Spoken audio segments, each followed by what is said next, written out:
Allison Beatty. Flashback. Amanda Wersig. Michael Wersig. Adam Wersig. Jessica Crow. Every day, 16,000 children die from being malnourished, and another 3.41 million children die yearly from not having enough water or from having the water be unsanitary. With these results, approximately 3 children die every 10 seconds. I've researched the following topics as well as my prior experience to help y'all better understand this topic. The sources that I used were 30hourfamine.org, water.org, bread.org, FAO.org, fabaudrey.com, unicef.org, an interview with my friend Heather Laughlin, creativecomposers2012.blogspot.com, ChinaDaily.cm, whatlifesays.wordpress.com. Humans, in order for survival, have a basic need of water, clean water, food, and vaccines. The problem, however, is millions of people worldwide do not have enough food, clean water, and vaccines in order for them to survive. However, if you get involved and help, millions of people can have their lives changed and thousands will die less each year. Food and water is what we need to help us sustain life, as well as vaccines. Communicable diseases have a tremendous impact on everyone, regardless of nationality, race, origin, or socioeconomic levels. Approximately 11.5 million people die each year from lack of these basic needs, and 925 million people each night go to bed hungry, with these regions most affected being South Asia, the Pacific Island, and the Sub-Saharan Africa. Worldwide, especially in underdeveloped areas, people are suffering. Every year, 19.3 million, approximately 20% of children born are not vaccinated. Malnutrition causes 40% of the 11 million deaths in developing countries, and 1 in 9 people in the world do not have access to clean water. Enrique Heredia, the director of social medical of the state of Salta, said, "Worldwide children lack proper nutrients and also face all sorts of sanitary hazards that put them at risk for diseases, and once they have these diseases, a simple bout of diarrhea or dehydration will kill them."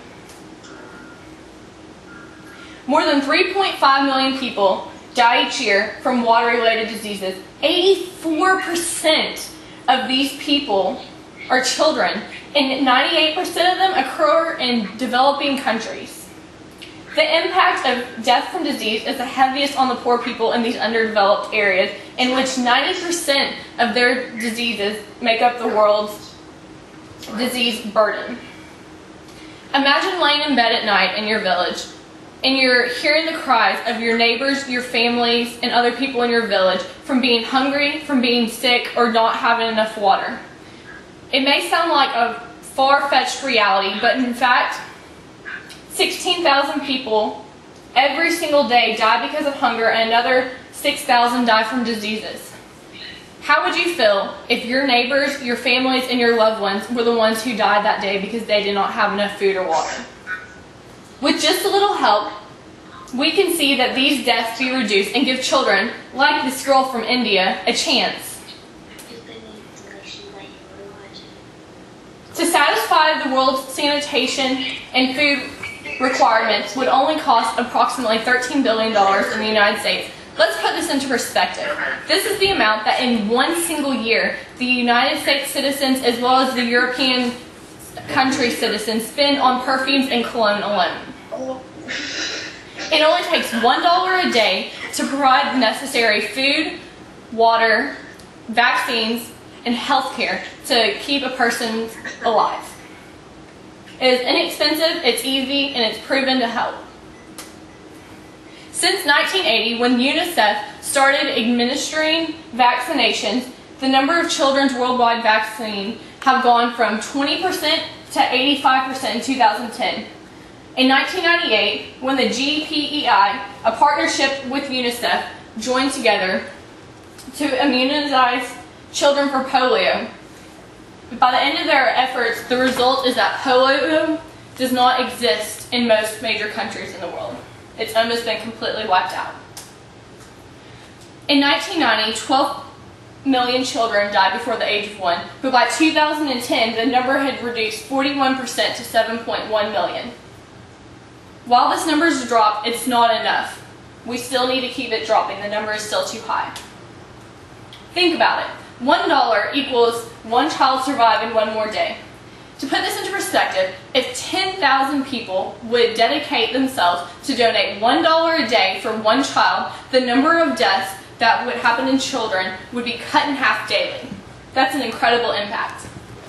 Since 1969, through humanitarian efforts such as UNICEF, the 30-Hour Famine, and WorldVision.org, the number of those malnourished and without clean water dropped from 26%, over 1/4 of the world's population, to only 13%. If we continue to do our efforts and help out the world, this number will continue to decrease. There was a boy, Petros, age 12, from Masukawa. Up until recently, he was one of the millions of people who was hungry every single night. Not only was he hungry and in pain, but his schoolwork was also greatly affected. When he was interviewed, he said, "Hunger is no longer a problem for me, and my studies in school have improved greatly." When I interviewed my friend Heather Laughlin, who participated in the 30-Hour Famine at her local church, she said, "It gave me a glimpse of what the world is going through." She goes, "It was only 1.5 days that I went without food, not for the rest of my life, but it showed me just exactly what it is to be hungry. Through this program, I was able to donate enough money to have one child fed, given clean water and health care, as well as education for an entire month. If nothing is done, thousands of children will continue to die daily." Audrey Hepburn once said, "There is a moral obligation that those who have should give to those who don't." In conclusion, every day, thousands of people die from lack of basic needs. It only takes $1 per day through programs such as UNICEF, 30-Hour Famine, or WorldVision.org to provide the basic necessities that people need to help them keep alive. If you can't donate money, you can also volunteer your time doing relief work through these programs. Without the help of those who are much more fortunate to help those who are suffering, thousands of children and adults will continue to die daily, every single day, from preventable causes. Remember, it only takes $1 and just a few moments of your time that can mean the difference between life and death of a child. Thank you. Did you do the name? Yeah. Allison Beatty. Amanda Wesley. Big Mike. A Diggity. Jessica Crow. Deuce Deuce.